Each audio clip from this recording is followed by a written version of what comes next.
Moving forward, I would like to call upon Mr. Gohar Hassan sir, IPS Deputy Superintendent Police from Adhapur. We thank you for accepting our invitation graciously and giving us your precious time.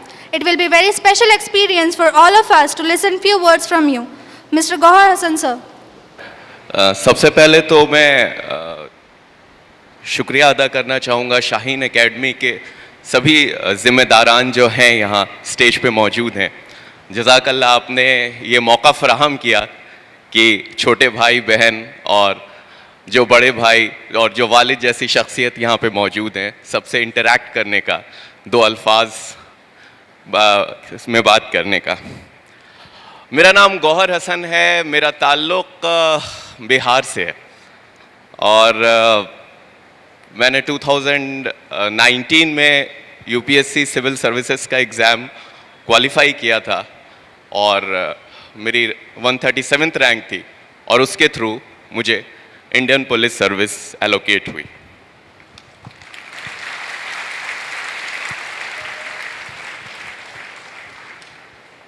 तो यहाँ पे सबसे पहले तो मैं उन बच्चों को मुबारकबाद देना चाहूँगा जिन्होंने माशाल्लाह इतनी बड़ी कामयाबी हासिल की है। नीट का एग्ज़ाम क्वालिफाई करना, उसमें अच्छी रैंक लाना कितना मुश्किल है, इसका अंदाज़ा शायद सब लोग नहीं लगा सकते, लेकिन मैं इस चीज़ को समझता हूँ कि उसको कितना मुश्किल है, कितनी मेहनत करनी पड़ी होगी। उनके वालिदैन को भी बहुत बहुत मुबारक, क्योंकि बिना वालिदैन के सपोर्ट के, बिना पेरेंट्स के सपोर्ट के ये चीज़ मुमकिन नहीं होती है।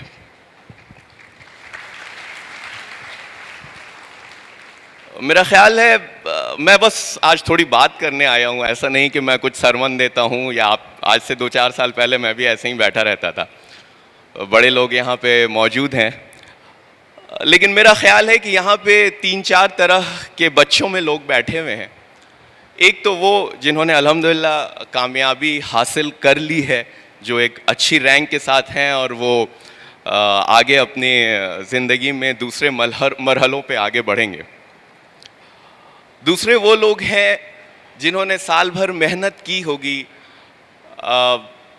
अपना बेस्ट दिया होगा, शायद कुछ मजबूरी रही हो कि ऐन मौके पे तबीयत ख़राब हो गई हो या कुछ ऐसा रहा हो जिसकी वजह से या तो उतनी अच्छी रैंक नहीं आ पाई हो या अनफॉर्चुनेटली उनका एग्ज़ाम में नहीं हो पाया हो। तीसरे शायद इस तरह के लोग होंगे जो मुझसे, जो मेरे तरह के होंगे, जिनका ताल्लुक़, जिनको लगता है ठीक है आगे कल पढ़ाई करेंगे, आज तो ठीक है, आज का मामला तो गुज़र गया। और मैं आपको शॉर्ट में अपने बारे में बताता हूँ। मेरे 4 भाई बहन हैं और उनमें से सबसे नकारा मैं ही था पढ़ने में। तो मेरे वालिद साहब जो कि प्रोफेसर थे, अल्लाह उन्हें जन्नत नसीब करे, उनका इंतकाल हो चुका है, वो हमेशा कहा करते थे कि आखिर मैंने ज़िंदगी में, बहुत नमाजी थे, बहुत परहेज़गार थे, ज़िंदगी में कभी एक पैसा उन्होंने ऐसा नहीं कमाया जिस पे उनको अफसोस हो सके। लेकिन वो मुझसे अक्सर कहा करते थे ये बात कि मैंने ज़िंदगी में आखिर ऐसी क्या गलती की है कि अल्लाह ने तुमको इस तरह का बना दिया। मैंने सीबीएसई से, मेरे ख्याल से ज़्यादातर लड़के यहाँ सीबीएसई के बैठे हुए होंगे, मैंने सीबीएसई से 10वीं 2 बार में पास किया था। पहली बार में पास कर गया था मैं, मेरे कुछ 45% मार्क्स थे, और जब मेरे वालिद साहब ने कहा ये नंबर लेके तुम कहाँ जाओगे, तो मुझे लगा मैं पास कर गया, मैं इसी पे खुश था। लेकिन उनके बड़े इसरार करने पर मैंने दोबारा एग्ज़ाम दिया, तो आज भी मुझे याद है कि मेरे 70% मार्क्स आ गए थे, तो मेरे मोहल्ले में मिठाई बांटनी पड़ी। वो लोग इतने खुश थे 70% मार्क्स पे।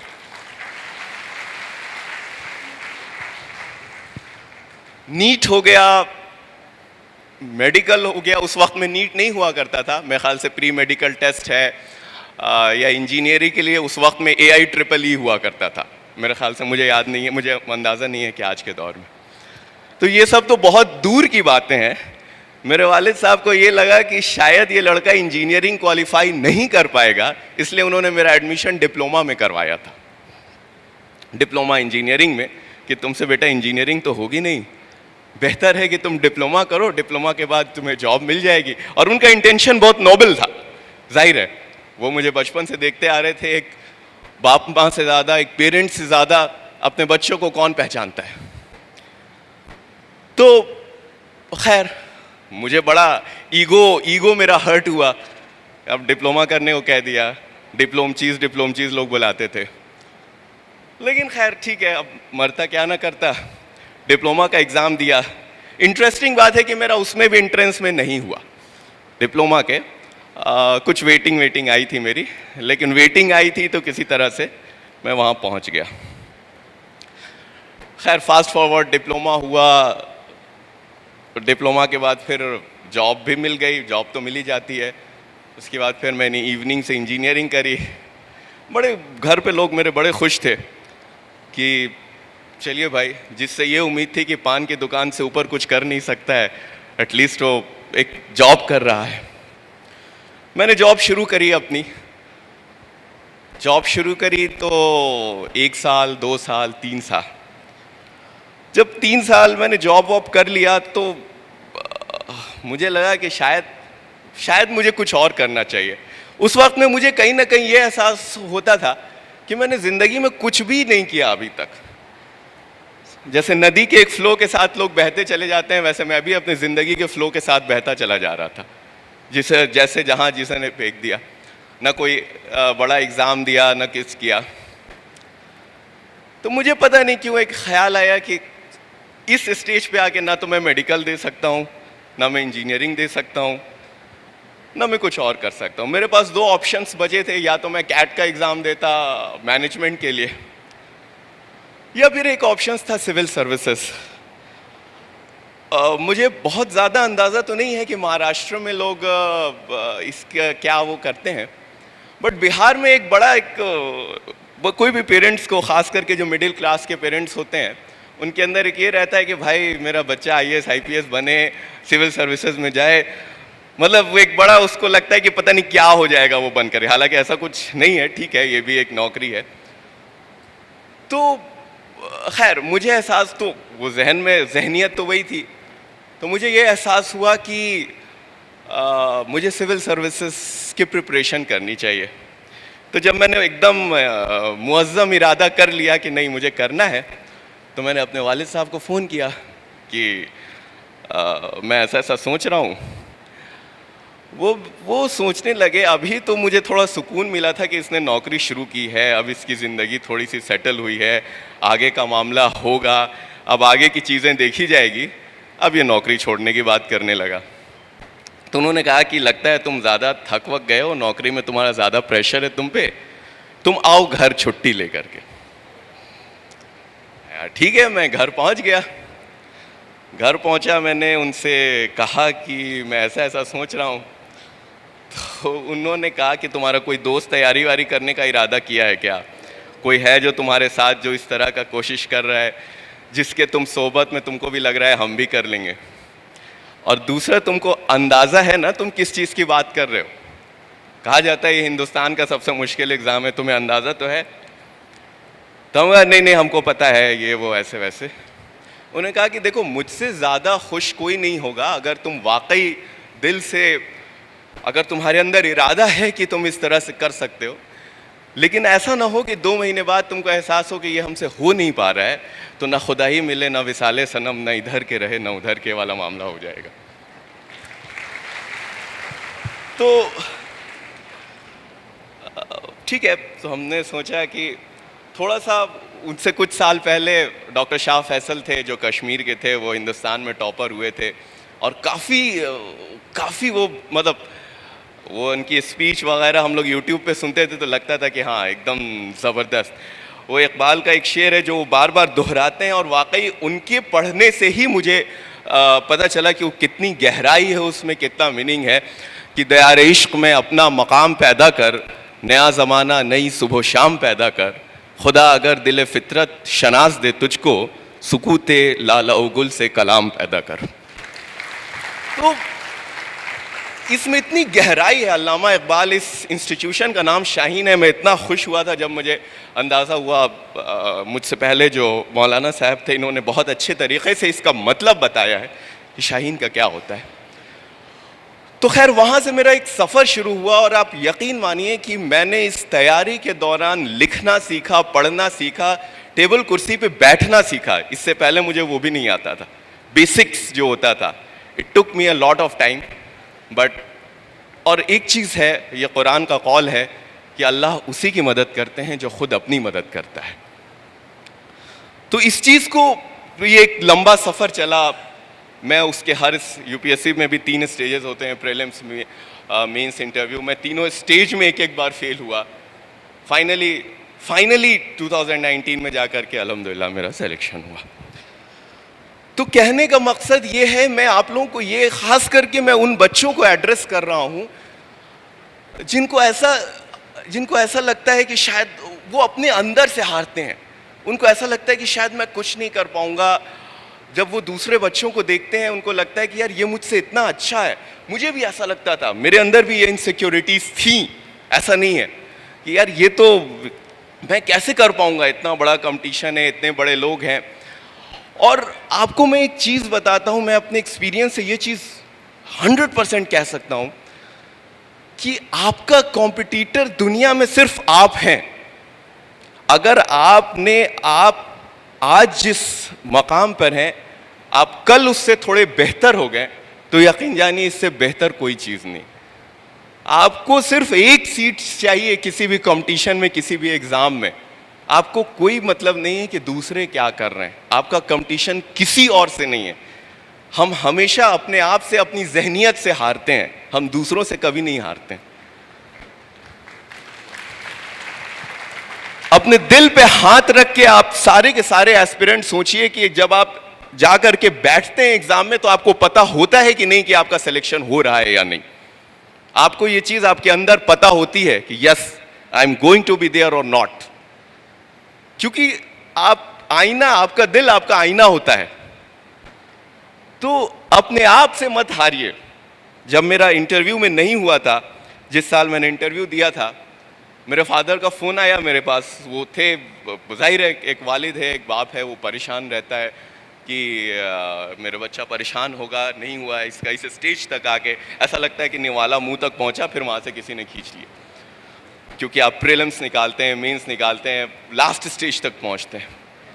लेकिन मैंने उसी टाइम उनसे कहा था कि मुझे ये अब यकीन है कि अगले साल इंशाल्लाह मेरा इस लिस्ट में होगा। और मैंने उसी माइंडसेट से, उसी जज्बे से उस पूरे अगले साल की तैयारी करी। और आपको मैं सही बताऊं, जब अगले साल का रिज़ल्ट आया, मैं रिज़ल्ट खोल ही रहा था कि इस बीच में मेरे दोस्त का फ़ोन आया। ये यूपीएससी आजकल नाम के साथ लिस्ट शाये करता है। तो मैंने उससे फ़ोन पे यही बोला कि मुझे ये तो पता है कि मेरा लिस्ट में नाम है, मुझे रैंक बताओ कि मेरी कितनी रैंक है।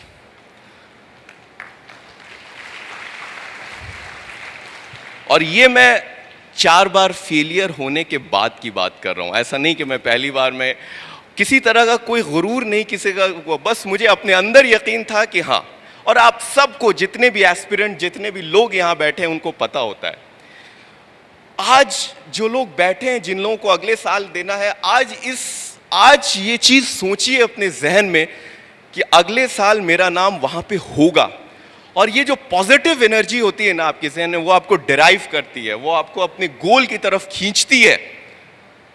तो आप अगर अपने जहन, आप सुबह सुबह उठ करके आप अगर ये सोचेंगे yes I am going to be there, जहाँ आप चाहते हैं, जहाँ आपके वालिदैन चाहते हैं, जहाँ आपके पेरेंट्स चाहते हैं, यकीन जानिए आपके पेरेंट्स, आपके वालिदैन आपके लिए इतना सैक्रिफाइस करते हैं कि हम लोग इस चीज़ का इमेजिन भी नहीं, इसका अंदाज़ा भी नहीं लगा सकते हैं। कितनी दुआ करते हैं, कितनी रात जागते हैं, कितने आंसू गिराते हैं। और क्या सिर्फ आपकी कामयाबी, मेरा सिलेक्शन हुआ, उसके विदिन 1 ईयर मेरे वालिद साहब का इंतकाल हो गया। आज वो नहीं देख रहे हैं कि मैं कहाँ हूँ, क्या हूँ। उन्होंने अपनी ज़िंदगी इस चीज़ में सर्व कर दी कि उनके बच्चे अच्छा से अच्छा कर सकें।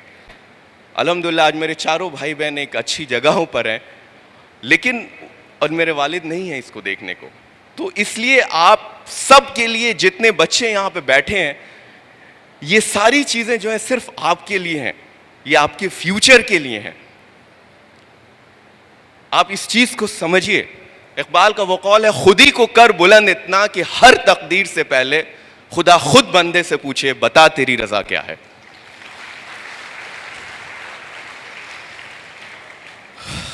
तो मुझे बहुत ज्यादा कुछ नहीं कहना है, और थोड़ा सा मैं पेरेंट्स जो हैं यहां बैठे हैं उनको भी मैं एक चीज कहना चाहूंगा, अपने बच्चों पे हार मत मानिए। अगर आपका बच्चा अच्छा नहीं भी कर पाया किसी वजह से, मैंने आपको बताया मैं शुरू से किस तरह का स्टूडेंट था। मेरे वालिद के लिए ये बहुत आसान था, मेरे फादर के लिए, मेरी मदर के लिए, कि मुझे अपने हाल पे छोड़ देना, ये तो कुछ नहीं कर सकता है। It's very easy. या फिर खुद हार जाना कि भाई मुझसे जो हो सकता था। लेकिन constantly since childhood he tried to motivate me, he tried to promote me, he tried to give everything. तो अपने बच्चों पे कब अल्लाह उसका जहन कब खोल दे, कब उसको आगे बढ़ा दे, ये किसी को नहीं पता होता है। तो आप लोग भी ज्यादा से ज्यादा कोशिश करते रहें अपने बच्चों को आगे बढ़ाने की। अल्लाह से दुआ करते रहें कि नहीं ठीक है, जब और कर सकते हैं तो आपके बच्चे भी कर सकते हैं, सब लोग कर सकते हैं। तो इसलिए ऐसा नहीं है कि कोई भी इस हॉल में जितने एस्पिरेंट बैठे हैं, जितने बच्चे बैठे हैं, सब लोग सब कुछ वो सारा मुकाम पा सकते हैं जो आप चाहते हैं, जो आप करते हैं, जो आपके दिल में है कि नहीं मुझे ये करना है। दुनिया में कोई भी चीज़ मुश्किल नहीं है। मैं तैयारी करने से पहले मुझे कह देता कोई कि आप आधा पैराग्राफ किसी टॉपिक पे लिख दीजिए, तो शायद मैं नहीं लिख सकता था। अब मेरे वालिद ने मुझसे कह दिया कि तुम उर्दू सब्जेक्ट लेके लिखो। यकीन जानिए मुझे उर्दू का इमला तक सही लिखने नहीं आता था, लेकिन उन्होंने कह दिया, मेरे जहन में भी क्या हो गया, मुझे जाहिर है मुझे वक्त लगा, मुझे मेहनत करनी पड़ी, सारा वक्त सारी चीज़ें उसमें गुजरी। लेकिन एक ऐसा दौर भी था जिसमें मेरा ऑल इंडिया हाईएस्ट मार्क्स थे उस सब्जेक्ट में।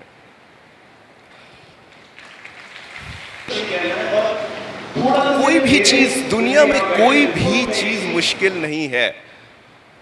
Everyone who is sitting here is an Einstein, is a Newton in itself, in himself, in herself. There is nothing which is impossible for him. हर कोई डिफरेंट है, हर किसी के पास अपनी characteristics है, हर कोई डिफरेंट है, हर कोई यूनिक है। और आपका कंपटीशन किसी से नहीं है। ये चीज़ आपको मैं बार बार बताता हूँ, बार बार दोहराता हूँ। कभी ये नहीं सोचिएगा कि आपके क्लास में किसी का टेस्ट हुआ, उसका मार्क्स बहुत आ गया तो वो बहुत अच्छा है। नहीं, आपका कहाँ कम आया, कहाँ क्या कम आया ये देखिए। किसी दूसरे का क्या ज़्यादा आया, इससे कोई फ़र्क नहीं पड़ता है। आपका कंपटीशन उससे नहीं है, आपका कंपटीशन अपने आप से है।